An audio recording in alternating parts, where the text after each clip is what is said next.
Hoje nós vamos falar de novas tecnologias. Vamos falar de holografia, lâmpadas nucleares, cristais de luz e laser. É muita coisa legal, muita coisa nova que já existe, algumas em laboratório, outras no mercado. E conversar um pouquinho sobre essas tecnologias. Esse é o curso de iluminação, esse é o módulo História da Iluminação, essa é a última aula do módulo. Para acompanhar a sequência do curso, o cronograma, é só acessar o site da Ilunato, ilunato.com.br/curso. Então vamos começar falando do cristal de luz, que é uma coisa muito maluca, né? Se você imaginar. Então o que acontece aqui? Foi descoberto em 2005, lá em Harvard, é uma pesquisa de Harvard do MIT, é um físico alemão chamado Ofer Fichtenberg.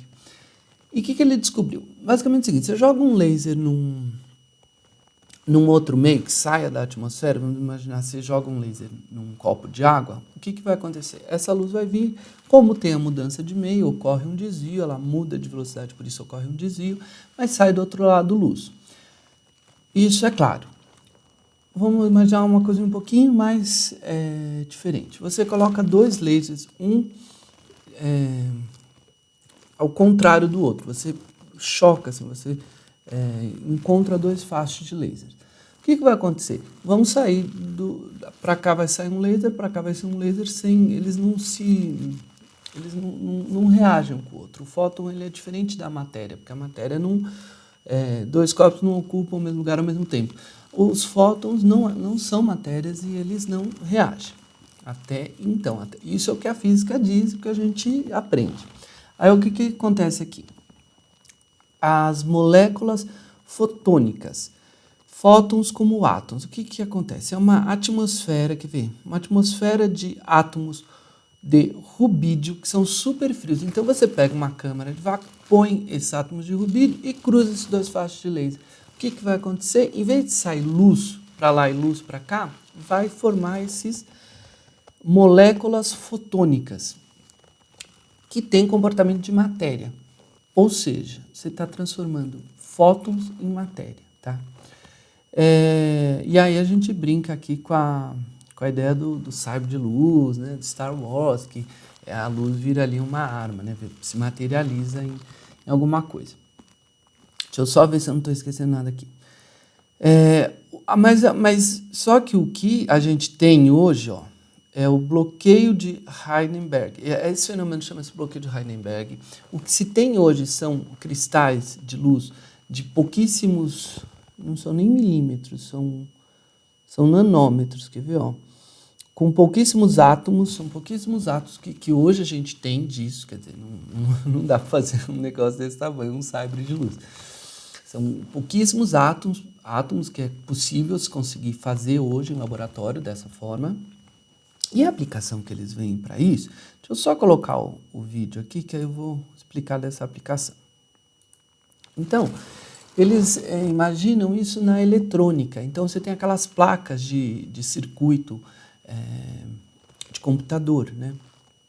Você sabe que a fibra ótica ela é excelente para conduzir comunicação, conduzir dados através de pulsos de luz.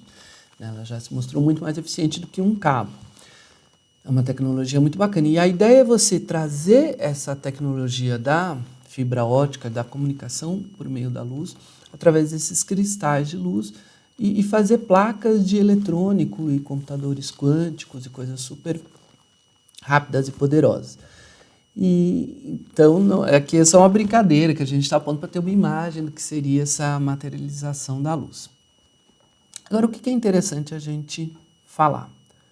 Mas eu estou comendo aqui as apresentações. Que a luz, quando eu falei lá no primeiro vídeo que a gente tem um conhecimento muito ainda limitado sobre a luz, e a luz acho que tem muito a se desenvolver, é com base nessas informações. Então, uma coisa interessante da gente ver é o negócio do buraco negro. Como que você detecta um buraco negro? Porque ele não emite luz, você tem que ver através de um telescópio. Então, você vai ver as ondas gravitacionais. Então, são a luz das outras estrelas. Você sabe a localização daquela estrela e você sabe que uma parte daquela luz está passando por algum lugar e sofreu um desvio.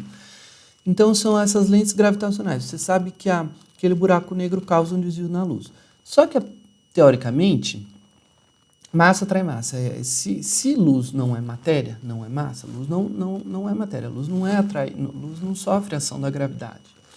Né? Então, por que um buraco negro consegue desviar a luz ou um grande corpo celeste consegue causar um desvio num raio luminoso?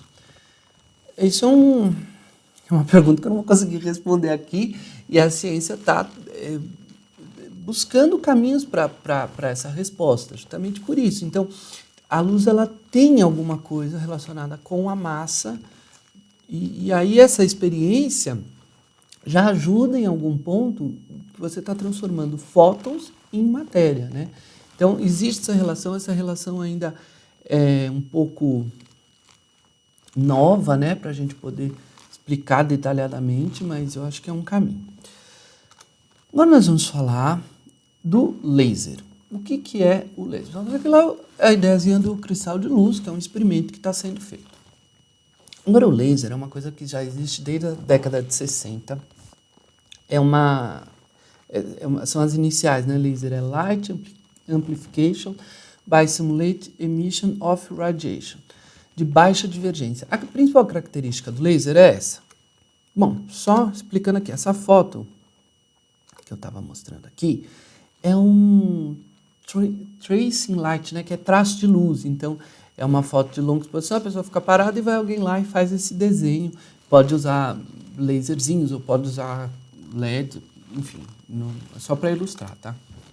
Aqui já não, aqui já é um ambiente com LED, com laser, está muito legal, né, aplicando aí na arquitetura, uma coisa meio rústica, não rústica, mas assim, sem acabamento, e ficou máximo isso. E aí você pode pôr um espelhinho, 45 graus, e vai, uma casa noturna, para uma coisa assim, fica muito interessante. Como é que a gente produz o laser? É um tubo de laser, na verdade é um tubinho de gás que aquilo ioniza e emite luz. Você pode ter dois tipos de tubinhos de gás, quer ver? O argônio, ele pode produzir o laser verde ou azul, e o criptônio vermelho. Então ele vai sempre ter essas cores, tá? E ele pode ter muitos tipos de aplicação. A gente está falando de uma tecnologia da década de 60, então a gente já tem muitas coisas que utilizam laser, desde equipamentos medicinais, o dentista para fazer aquela resina secar, ele vai usar um tipo de laser, processo de secagem, aqui a gente está mostrando um processo de corte, para cortar tecidos, chapas, quer ver, topografia usa laser, secagem, leitor de código de barra usa laser, enfim, nossa, o laser tem muita aplicação mesmo. E aí, agora nós vamos falar aqui nossa, isso aqui, eu falo, meu Deus do céu, ele está inventando. Universidade de Connecticut de Genebra, na Suíça, o físico Roland Mayo, ele fez anéis de laser, porque qual que é a ideia dele? Primeiro vamos falar um pouquinho do tecido espaço-tempo que Einstein fez lá na teoria dele. O que ele concluiu? Eu vou explicar de uma forma bem simples, assim, que eu acho que foi pelo menos a forma que eu consegui entender. Então ele pensa assim, eu estou andando num trem que está a 50 km por hora. Eu pego uma pedrinha e jogo pela janela. Eu aplico uma força, tanto que aquela pedrinha vai 30 km por hora. Vamos chutando aqui uns valores. Então você soma a velocidade do trem, mais o que se aplicou de energia ali para jogar aquela pedrinha, e aquelas velocidades vão se somar, então a pedrinha vai ir mais rápido do que você tivesse parado de jogar aquela pedrinha com a mesma força. Isso tranquilo para todo mundo. Aí você imagina o seguinte, o trem tem um farol lá na frente. Aquele farol emite uma luz. Aquela luz sai a 300 metros por segundo, que é a velocidade da luz com a velocidade absoluta. Aí você imagina que o trem está a uma velocidade x, quer dizer, teoricamente teria que somar essa velocidade da luz à velocidade do trem. Mas isso não ocorre. A velocidade da luz é absoluta, não tem como alterar a velocidade da luz. E aí como que isso é possível? Aí ele fez essa teoria de que tempo e espaço, na verdade, é a mesma coisa. É um tecido que se ajusta ou para um lado ou para o outro para manter essa constante. Aí, perfeito. Aí, o que foi feito? Tem teoria que, por exemplo, o buraco negro é um rompimento desse espaço-tempo, e aí aquilo formaria um buraco negro, é uma teoria que quando você tem uma deformidade naquilo, aquilo vai caindo em volta, vai como se fosse tendo uma gravidade ali em volta daquilo, que seria um negócio do buraco negro, né? Que tem a margem de evento que o que passa por ali é engolido. Mas, basicamente, o que esse da Universidade de Connecticut aqui, o Holland Mail, fez? Ele fez anéis de laser, quer dizer, anéis com a luz de laser, com o objetivo de distorcer o espaço-tempo. Isso é uma experiência ainda para pegar esse espaço-tempo, criar uma distorção nele e, consequentemente, criar uma máquina do tempo com laser. Mas isso é um projeto, né? Uma pesquisa. Agora nós vamos falar do laser, essa aplicação aqui de Skywalker, né? Que é esse do Batman, né? Como é que a gente pode dizer esse... Não é bem um canhão seguidor, porque um canhão seguidor seria para show, mas é um facho concentrado. Então, antigamente a gente usava Antigamente não, até hoje se usa o sistema elipsoidal, um elipsoidal gigante com uma lente, duas lentes plano convexo, você tem um carrinho e você faz um facho concentrado. Hoje é possível fazer isso com laser, e aqui a gente tem a Baía de Hong Kong, e aí você vai criando essas arvorezinhas de Natal e tal. Eu acho que a arquitetura não é isso, eu acho que um show você pode fazer assim, entendeu? A arquitetura é uma coisa que tem que ter uma relação com a cidade, tem que ter um conceito, não é simplesmente não é uma árvore de Natal, não é uma decoração, é uma cidade. Mas, enfim, tem essas cidades alegóricas, assim, que nem Las Vegas, Dubai e tal, que, por exemplo, aqui nesse Burj Al Arab é de 20 quilowatts o laser que tem em cima para dar noção de altura e tal. No canal eu vou fazer um vídeo falando sobre poluição luminosa, todas as consequências que isso pode causar, e isso vai ser um outro vídeo. Aqui, só tentando ao laser, que um laser desse, se você olhar, você fica cego. Então, é um facho de luz muito, muito concentrado. Inclusive, ele pode ser usado aqui. Tem essa especulação que dá para fazer armas, né? Pistolas, canhões, enfim, alguma coisa com laser. Porque você consegue concentrar um infravermelho muito grande naquele facho e aquilo vai queimar, vai, enfim, funcionar como uma arma. Mas isso não existe... como que eu posso dizer? Assim, são especulações, né? Que existem essas armas ou que existem projetos para esse tipo de arma. Agora eu vou falar uma coisa muito legal, muito, muito mesmo, que são as velas solares. Voltando lá naquela história de que a luz tem alguns comportamentos de massa, outro aspecto que foi observado da luz é que ela pode criar empuxo. Então, por exemplo, o que é isso aqui? Isso aqui é um projeto de uma vela solar, que é um material, não sei se é um plástico ou alguma coisa brilhante, que eles vão jogar para uma estrela, no caso, no Sol, aí aproveitar aqui os ventos solares, e aquilo, a luz, ela é refletida, mas quando ela reflete, ela cria um empuxo, ela empurra. Isso funciona como se fosse uma vela, né, de vento, de barco. Então, é uma característica da luz, gerar empuxo quando você reflete a luz. E aí você tem esse projeto, que é uma coisa para você poder fazer viagens intergalácticas sem a necessidade de levar um combustível, porque, na verdade, você vai estar aproveitando o combustível das estrelas e vai orientando aquilo para as estrelas, né? Não existe isso no espaço, é um projeto que considera isso. E eu adoro ufologia, estudo isso desde os meus 13, 14 anos. Então, é lógico que é uma hipótese, tá? Mas que, teoricamente, as naves usam essa tecnologia do laser para causar esse empuxo, porque todas as aparições e os relatos falam de luzes muito intensas, então pode ser que essa tecnologia já seja usada nesse sentido também. E a gente está falando de luz, né? Mas são hipóteses, tá? Aqui a gente está falando de holografia. Isso é outra coisa muito legal. Em 1948, foi feito pelo húngaro Denis Gabor, que ganhou o Nobel de Física de 1971. Holos significa todo, grafos significa escrita. A ideia da holografia é você pegar uma informação integral e... como que eu posso dizer? Você cria camadas. Sabe esses adesivinhos que acho que todo mundo já viu de CD original, que vinha com adesivinho, que é isso aqui? Na verdade, ele tem camadas. E cada camada tem um tipo de impressão, vamos dizer assim. E aí você sobrepõe. Então você está criando uma coisa com profundidade, uma imagem com profundidade.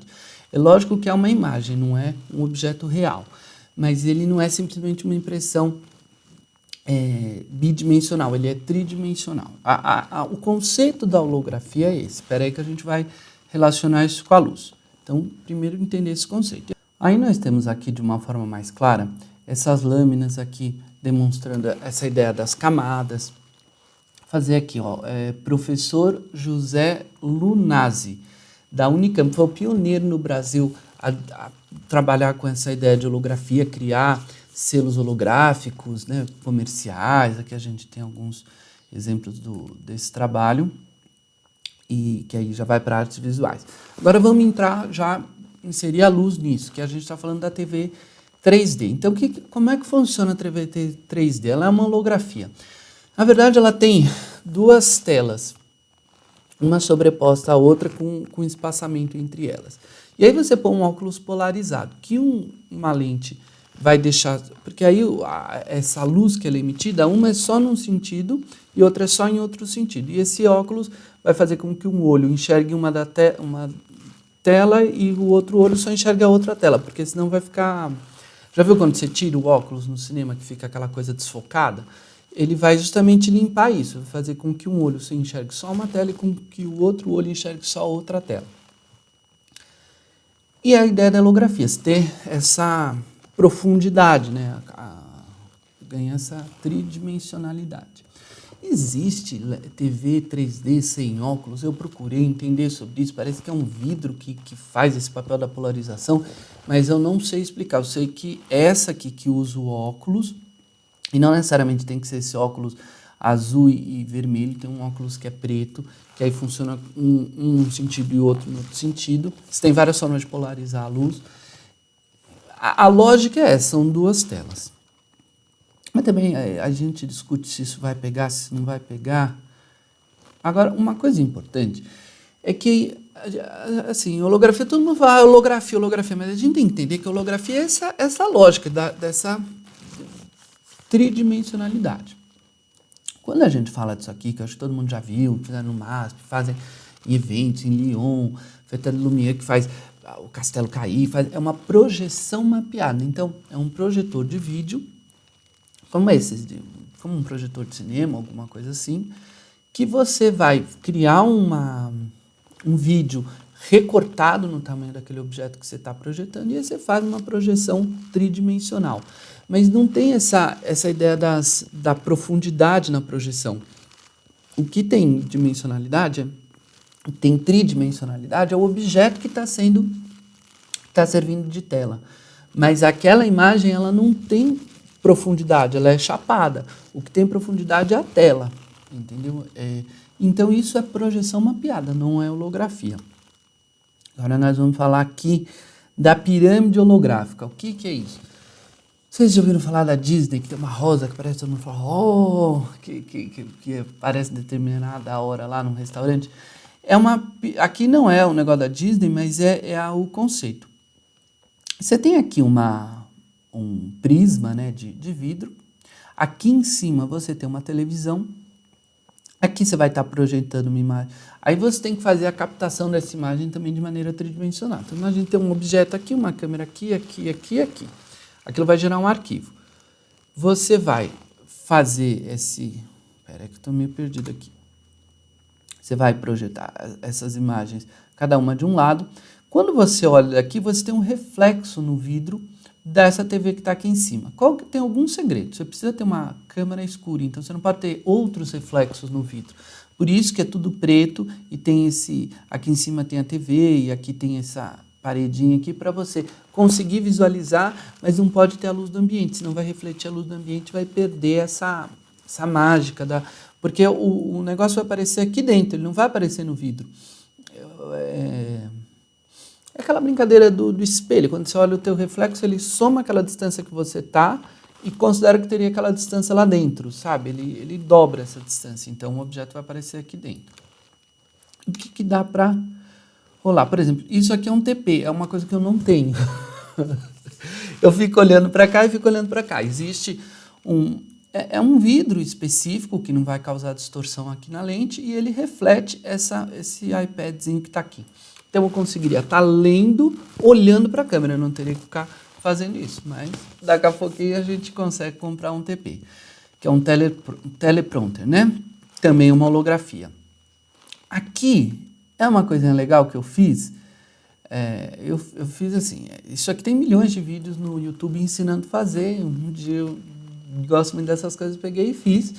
E acho que é legalzinho fazer também, porque é o seguinte, você pega uma capinha de CD, corta lá o triângulo, ele te dá as medidas, você entra no YouTube, tem um monte de vídeo escrito pirâmide holográfica, você pode procurar por as palavras-chave. Você vai achar uma opção de vídeos que se você colocar essa pirâmide, você vai ter esse efeito dessa coisa tridimensional, e é bem legal, uma holografia que você pode fazer sem custo nenhum, dá para fazer até com acetato, tem vídeo pornô, um monte de vídeo pornô com isso, e tem outras coisas também divertidas, infantis, é muito legal. O que mais que a gente tem aqui? Aí a gente tem a ideia do óculos, que cria essa holografia, mas todas essas holografias que eu estou falando, a gente precisa de um meio para refletir ou para absorver isso, né? Então aqui a gente precisa de um óculos. Agora nós vamos falar de uma holografia que é assim, na teoria é possível, mas vamos explicar melhor. O que isso aqui faz? Ele vai jogar um feixe de laser e esse laser vai revelar no teu olho. Em vez de você ter uma tela para criar aquele reflexo e você ver a coisa de maneira tridimensional, ele usa teu próprio olho como essa lente, como esse meio, como essa tela, entendeu? Ele está usando o teu olho. Mas isso é protótipo, tá? Então vamos ver aqui, tem um vídeo aqui que explica melhor, ó.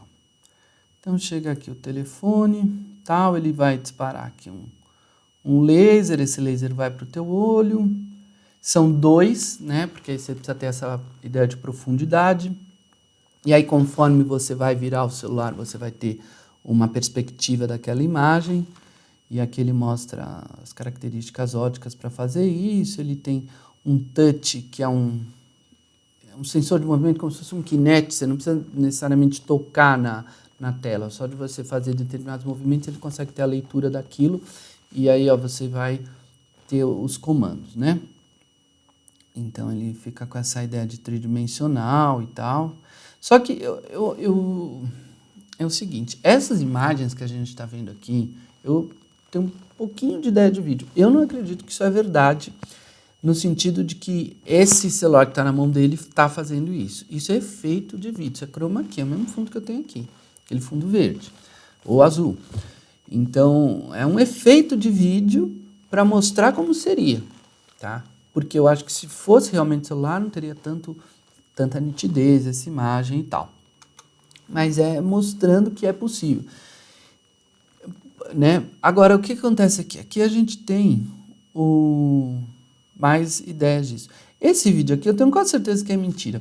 Porque mostra aqui um ginásio de escola, as crianças berram, acho que está sem áudio. Mas não é possível fazer uma coisa desse tamanho hoje.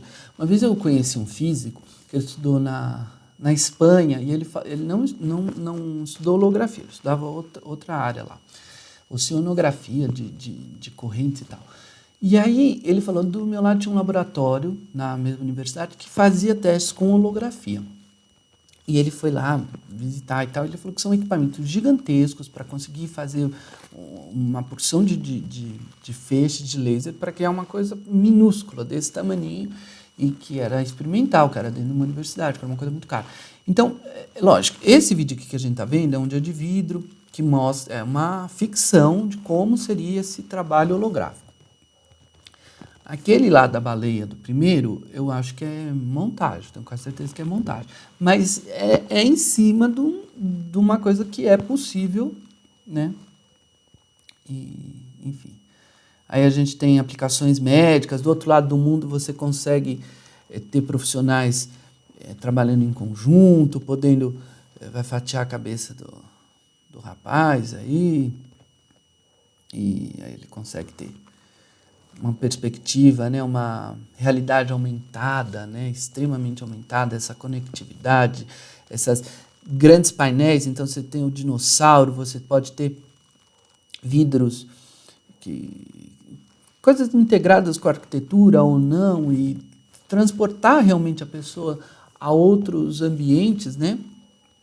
E aí ele vai dar o play aí no dinossauro, a criançada vai ter a reação àquilo, e você pode até fazer isso, de repente, no meio de uma floresta, enfim, ter um equipamento desse. Acho que o ambiente pode trazer... Isso pode ser muito legal. Holografia, pesquisa científica, tal. Deixa eu ver aqui. Agora é muito legal essa parte. Porque a gente vai falar das lâmpadas nucleares, que é uma coisa fantástica. Então, assim, deixa eu ver por onde eu começo a falar da lâmpada nuclear. Ela é uma reação nuclear, então uma cópia do Sol, do que o processo que ocorre no Sol para a geração de luz é uma fusão nuclear. Então, como é que funciona essa lâmpada? Deixa eu pegar aqui que eu tenho... Pegar umas colas, tá? É um vidro, tá? Ela é de vidro. Dentro desse vidro tem um fósforo, uma camada de fósforo e um gás de trítio. Esse gás de trítio, ele é um isótopo do hidrogênio. E ocorre uma reação do gás de trítio com o pó de fósforo. Ele faz luminescência, ele fica fluorescente, né, o fósforo. Não, fluorescente é o flúor, ele fica fosforescente e emite essa luz. É uma reação no núcleo lá, uma reação nuclear que ocorre. Essa reação, ela leva, quer ver, 12,3 anos para se apagar. Então você faz essa lâmpadazinha, faz esse bulbinho de vidro, coloca esse pó de fósforo, põe esse gás, aquilo acende e demora 12,3 anos. Expectativa de vida parece que é de 5 a 6, consegue manter o nível, aí começa a cair até 15 anos. E aí você pode considerar que 12,3 é um tempo médio aí para essa lâmpada. Temperatura de cor. Esse pó de fósforo pode ter várias cores, ela pode ter várias temperaturas de cor, ou no verde, quer ver? No verde é onde ela tem a maior eficiência. Outra coisa importante, ela é uma pesquisa que eu vi no IESA, deixa eu voltar aqui, que eu marquei aqui, ó. No IESA, que é a Associação Americana, né, de Normas, que eles têm um livro incrível que publica várias pesquisas, foi de 2011. Depois disso, eu já cansei de procurar isso aqui na internet e eu não acho material nenhum falando sobre isso. Eu acho que, assim, primeiro tem que considerar que existe, quer ver, ó, elas são todas monitoradas. Todas as experiências que estão sendo feitas com essas lâmpadas são em laboratórios e estão sendo monitoradas. É importante falar que não tem nada a ver com urânio, que é o que a gente considera, quando fala de atômico, a gente pensa em bomba atômica, em usina nuclear, ou isso usa o urânio, que tem umas ligações, 96 ligações e tal, ele é um material radioativo. Isso aqui não, isso aqui usa fósforo e esse como é que é? Gás trítio, e ele, quer ver, absorve 100% da radiação beta. Eles dizem que isso absorve 100% da radiação beta. Isso é o que eles dizem. Estou só replicando a pesquisa, mas eu acho que seria muito interessante. Mas eu acho que eu não acho tanta coisa disso, porque comercialmente ainda se queima muito petróleo em termoelétrica para se gerar energia. Então, eu acho que deve ter aí interesses para que isso não ocorra, né? É importante que se consuma petróleo, mas já existe essa lâmpada nuclear, tá? E aí o que eu paro aqui e começo a pensar? Se você tem uma fonte de luz que não precisa ligar na tomada, isso muda. Parece uma bobagem, mas primeiro assim, a gente falar de eficiência em lumens por watt, isso não tem nenhuma fonte que se compare a esse tipo de lâmpada, porque essa lâmpada ela não liga na energia, né? Ela é zero, né? Ou, sei lá, ela é absoluta, porque ela vai produzir ali uma reação sem precisar de energia. Segunda coisa é como apaga essa lâmpada. Você teria que tapar ela com alguma coisa, porque não tem como separar essa reação, ela vai até acabar. Terceira coisa são as primeiras aplicações dela. Então, eles pensam usar isso em coisas que você precisa de bateria, tipo celular, lanterna, iluminações de emergência, né? Porque isso tem uma autonomia enorme, então você poder deixar isso sempre ligado. E, num segundo momento, usar isso como uma iluminação funcional. E aí eu acho que se isso um dia ocorrer, vai ser uma grande revolução, porque o nosso trabalho hoje é especificar equipamentos, fazer cálculo, pensar na infraestrutura elétrica que tem que ter para atender todo aquele projeto e fazer projeto. Quando você fala de uma luminária, aí você vai considerar momento com espaço, porque um espaço, na verdade, dependendo do momento, ele precisa de um tipo de iluminação diferente. É muito fácil ou muito raso a gente pensar que uma loja tem que ter uma iluminação X ou que um galpão tem que ter uma iluminação Y. Na verdade, cada momento ali é necessário um tipo de iluminação. E aí eu acho que vai entrar um novo tipo de atividade, ou um novo tipo de trabalho, porque você não vai trabalhar mais em função de uma obra estática, você vai trabalhar em função de um momento, né, de uma montagem de uma vitrine, como é que vai ser a luz para aquilo, ou coisas móveis que as pessoas levam de um lugar para o outro, ou numa festa, como que você vai montar aquilo, e equipamentos com diversas formas de fixação. Não tenho nem como imaginar, nem como descrever. Só questionar, né, levantar esse questionamento do qual o desdobramento que isso pode ter, né, um sistema desse. Enfim, espero que tenham gostado. Eu acho que eu fui longe, né, nesse vídeo aí de tecnologias futuras. Estamos fechando aqui o módulo de história da iluminação. Agora vai ter o módulo de características das fontes luminosas. Vai ser bem legal. Continua assistindo o curso de iluminação aqui da Ilunato. Você está assistindo pelo Facebook, curte a nossa página para não perder os próximos vídeos. Se está pelo YouTube, se inscreve no canal. Segunda-feira a gente sempre posta uma aulinha nova do curso de iluminação. Quarta-feira é o guia de iluminação. Sexta-feira é um projeto bacana ou realizado aqui pela Ilunato. Se eu não tiver projeto por toda sexta-feira, eu vou pegar alguma coisa bacana que está rolando aí pelo mundo e vou trazer, que tem muita coisa legal para a gente falar, tá bom? Muito obrigado. Tchau, tchau.